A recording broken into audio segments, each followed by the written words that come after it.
audio jungle.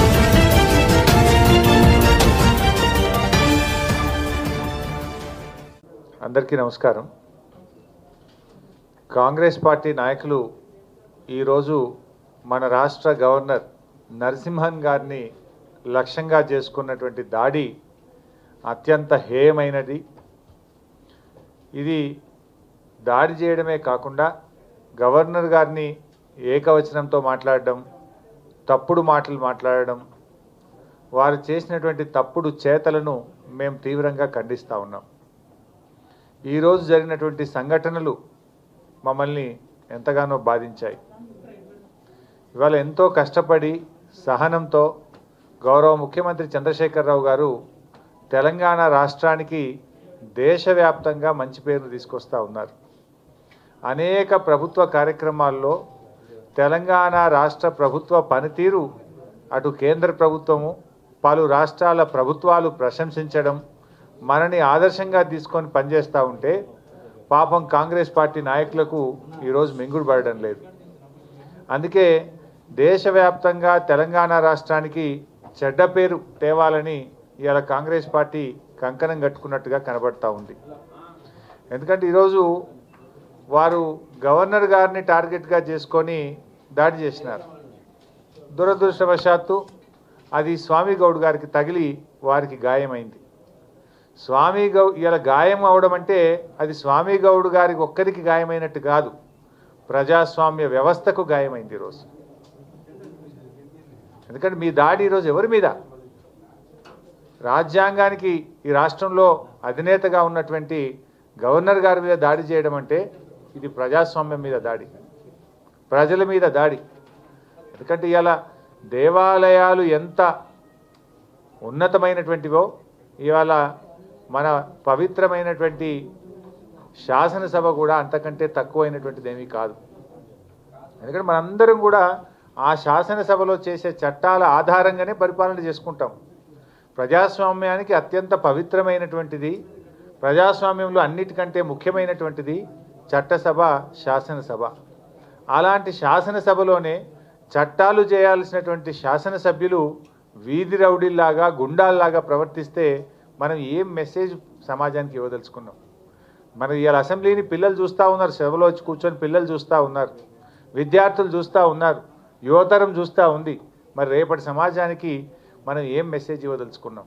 మనం చట్టాలు చేయడానికి వచ్చామా, వీధి రౌడీల్లాగా, గుండాల్లాగా కుస్తీలు పట్టడానికి వచ్చినామా అని నేను అడుగుతా ఉన్నా. ఇది ఎందుకంటే మీ యొక్క ప్రవర్తన ఇలా మొత్తంగా రాష్ట్రం యొక్క ఔన్నత్యాన్ని, రాష్ట్ర ప్రజల గౌరవాన్ని దెబ్బతీసే విధంగా ఈరోజు కాంగ్రెస్ పార్టీ వ్యవహారం ఉంది. అంటే మేము ఎందుకు ఈ మాట అంటున్నామంటే కాంగ్రెస్ పార్టీ సభ్యుల్లో ఒక ఫ్రస్ట్రేషన్ కనబడతా ఉంది. సభ అసలు ఈరోజే కదా స్టార్ట్ అయింది. రేపటి నుంచి మీరు ఎంతసేపు ఏ సబ్జెక్టు మాట్లాడడానికైనా సిద్ధంగా ఉన్నాం. మీరు గత సభల్లో అందరూ చూసినారు, ప్రతిపక్షాలు కావలసినన్ని రోజులు సభ జరిపాం. ఇక మాకు చాలు, సభ బంద్ చేయండి అని చెప్పేదాకా కూడా సభ నడిపినాం కదా.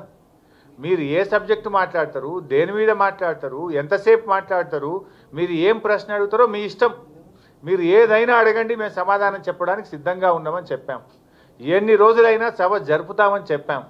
మరి అయినా కూడా సభ జరగడానికి వీలు లేదన్నట్టుగా, సభలో మేము ఉండడం మాకు ఇష్టం లేదన్నట్టుగా ఇవాళ గుండాల్లాగా ఇవాళ కాంగ్రెస్ పార్టీ నాయకులు వ్యవహరించినటువంటి తీరు మేము అంటాం. ఇంకా మళ్ళీ పైగా జానారెడ్డి గారు, బట్టి విక్రమార్క గారు దీంట్లో ఏదో కుట్ర ఉన్నది, దీని వెనుక ఏమో ఉన్నది. ఏం కుట్ర ఉన్నది? మిమ్మల్ని ఎవరు కొట్టమని చెప్పిండ్రు? మీరు మైకులు విరిచి, హెడ్ ఫోన్లు విరిచి గవర్నర్ గారిని సూటిగా ఏదో తిప్పి తిప్పి కొడుతున్నారు. దాన్ని ఆ విజువల్ చూస్తూ ఉంటే బలంగా దాన్ని తిప్పి సూటి చేసి మరీ కొట్టేటువంటి ప్రయత్నం మీరు చేసిండ్రు. కుట్ర ఎవరిది? కుట్ర తిప్పి తిప్పి గవర్నర్ గారిని లక్ష్యంగా చేసుకొని మైకులు, హెడ్ ఫోన్లు, పెన్నులు, కళ్ళద్ద జోళ్లను విసిరినటువంటి వాళ్ళది కుట్రనా? ప్రజాస్వామ్యాన్ని కాపాడి ఈ రాష్ట్రంలో ఉన్నతమైన విలువలు, గౌరవాన్ని, సాంప్రదాయాల్ని నెలకొల్పడానికి ప్రయత్నం చేసే వారిది కుట్ర అని నేను అడుగుతా ఉన్నా. కుట్ర ఎవరిది? ఇప్పుడు గత సభల్లో మనం చూసాం, గవర్నర్ గారి ప్రసంగం అప్పుడు చాలా బాగా మనందరం కూడా కూర్చొని చక్కగా విన్నాం అందరం కూడా. మీరు కూడా వినుండాల్సింది. అయిపోయిన తర్వాత ప్రజాస్వామ్య పద్ధతిలో మీడియా ముందుకు పోయి గవర్నర్ గారి ప్రసంగంలో మీరు అనుకున్నది ఏదైనా లేకపోతే ప్రభుత్వాన్ని విమర్శిస్తారు, ప్రశ్నిస్తారు. తెల్లారి రేపు ఎట్లాగూ మీకే అవకాశం ఉంది కదా. ప్రతిపక్షం తరఫున గవర్నర్ గారికి ధన్యవాదాలు చెప్పే తీర్మానంలో ప్రధాన ప్రతిపక్షంగా కాంగ్రెస్ పార్టీకి ఎంతసేపు అయినా మాట్లాడేటువంటి అవకాశం ఉంటుంది. మీరు మాట్లాడడం ద్వారా ప్రభుత్వం మీద మాటల రూపంలో దాడి చేయొచ్చు, మాటల రూపంలో విమర్శ చేయొచ్చు, మాటల రూపంలో మా లోపాలను ఎత్తి చూపే అవకాశం మీకున్నది. కానీ మాట్లాడకుండా మేము ఫిజికల్గా అటాక్ చేస్తాము, ఫిజికల్గా దాడి చేస్తామనేటువంటి సాంప్రదాయం పద్ధతి ఇది ఎక్కడిది అని అడుగుతా ఉన్నా. 100 ఏళ్ల చరిత్ర కలిగిన పార్టీ మా కాంగ్రెస్ పార్టీ అంటారు. ఇదేనా మీ చరిత్ర? దాడి చేయడమే నేర్పిందా మీకు ఈ చరిత్ర? మీ అనుభవం ప్రజాస్వామ్యాన్ని కూని చేయడానికే మీ అనుభవం పనికొస్తుందా అని నేను అడుగుతా ఉన్నా. ఎల్ఓపి గారు జానారెడ్డి గారు అంటే మా అందరికి ఎంతో గౌరవం. మరి జానారెడ్డి గారు కూడా ఇవాళ దీన్ని ఎలా సమర్థిస్తారని నేను అడుగుతా ఉన్నా.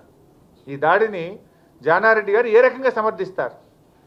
ఈ సభలో అందరికంటే అనుభవజ్ఞులు, అందరికంటే అతి ఎక్కువ కాలం మంత్రిగా పనిచేసినటువంటి జానారెడ్డి గారు ఈ దాడిని ఎలా సమర్థిస్తారు అని నేను అడుగుతా ఉన్నా.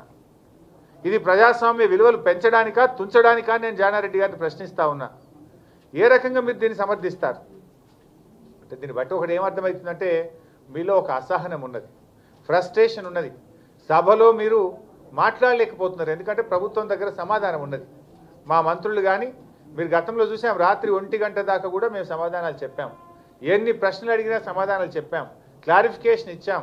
అంటే మాట్లాడితే మేము తేలిపోతాం, మాట్లాడితే డిఫెన్స్లో పడిపోతాం.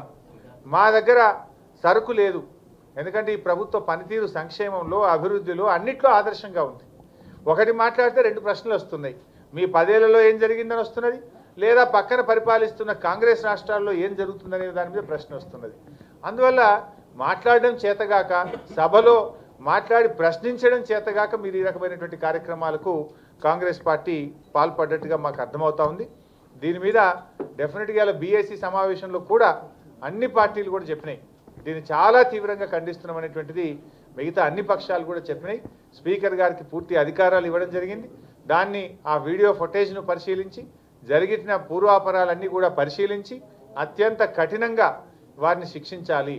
తిరిగి ఇలాంటి పరిణామాలు ఈ రాష్ట్ర సభలో ఎప్పుడు కూడా జరగకుండా మరి స్పీకర్ గారు నిర్ణయం తీసుకోవాలని చెప్పి మేము చెప్పడం జరిగింది. సో దానికి అనుగుణంగా స్పీకర్ గారు ఏ నిర్ణయం తీసుకున్నా కూడా ప్రభుత్వ పక్షంగా దాన్ని మేము శిరసా వహించి ముందుకు పోవడం జరుగుతుంది.